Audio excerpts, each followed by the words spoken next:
bonsoir et nous commençons par le chapitre des mesures législatives et réglementaires. Sur le rapport du ministre des Affaires étrangères et de la coopération internationale,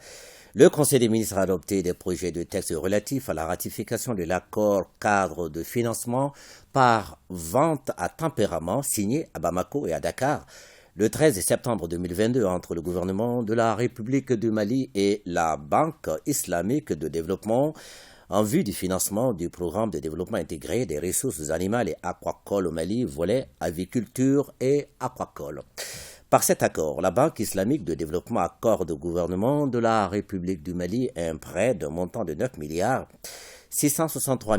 357 801 francs CFA.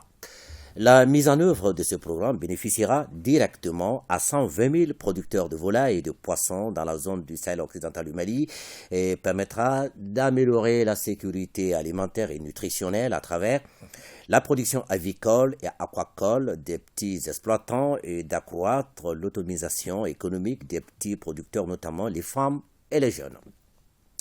Sur le rapport du ministre de l'économie et des finances, le Conseil des ministres a adopté un projet de décret portant approbation du marché relatif à la fourniture et à l'installation de 3 systèmes d'inspection non intrusifs au profit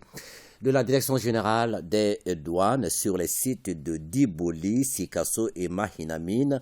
en lot unique. Le marché est conclu entre le gouvernement de la République du Mali et la société Nuctec Company Limited pour un montant de 5 milliards 849 millions 642 800 francs CFA, toutes taxes comprises, et un délai d'exécution de 8 mois pour la fourniture et 60 mois pour les services connexes. L'installation de ces systèmes au profit de la Direction générale des douanes du Mali vise à faciliter le contrôle de la qualité, de la quantité, et de la position tarifaire et de la valeur en douane des marchandises importées. Au chapitre des communications sur le rapport du ministre de l'économie et des finances, le Conseil des ministres a pris acte d'une communication relative au plan de relance de l'usine malienne de produits pharmaceutiques.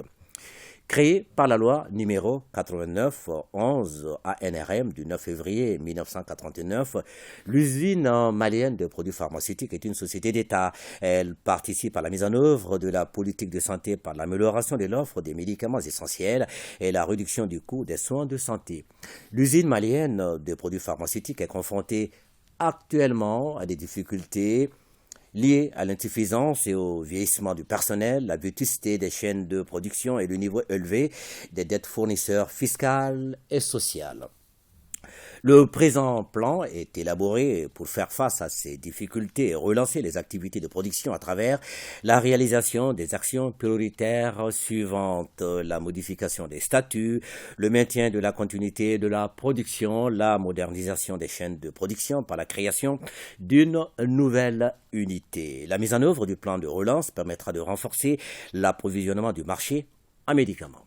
Le ministre de l'Enseignement supérieur et de la Recherche scientifique a informé le Conseil des ministres du résultat remarquable obtenu par les candidats maliens au 21e concours d'agrégation du Conseil africain et malgache pour l'enseignement supérieur qui s'est tenu à Abidjan du 7 au 16 novembre 2022. En effet, sur 53 candidats présentés, 39 ont été admis, soit un taux de réussite de 73%. Le président de la transition, chef de l'État, a salué le travail remarquable réalisé par les candidats et leurs encadrants et a adressé ses chaleureuses félicitations aux lauréats tout en exhortant la communauté scientifique malienne à préserver dans la voie de l'excellence. Le ministre de la Santé et du Développement social a informé le Conseil des ministres de l'évolution de la maladie à coronavirus marquée par une augmentation du nombre de cas testés positifs par rapport à la semaine précédente. Le président de la transition, chef de l'État, a appelé la population au respect strict des mesures de prévention et de lutte contre la maladie. À vous, Yaya Alou Traoré, bonne suite des journaux. Merci beaucoup, Ibrahima Djomele.